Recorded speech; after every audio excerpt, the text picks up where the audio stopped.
Hey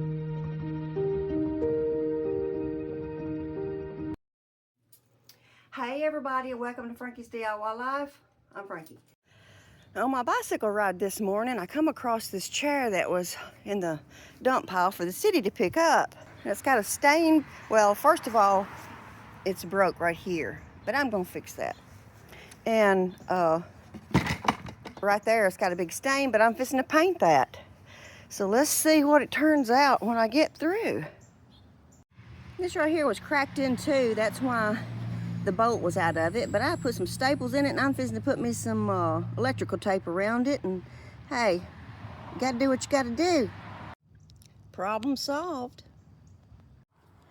All right, if it needs a good scrubbing, just gonna give it a good scrubbing. All right, now that I've given it a good, let me turn it off, giving it a good wash, and then I'm gonna let it dry in the sun, and then when it dries really, really good, I'm gonna paint the whole thing.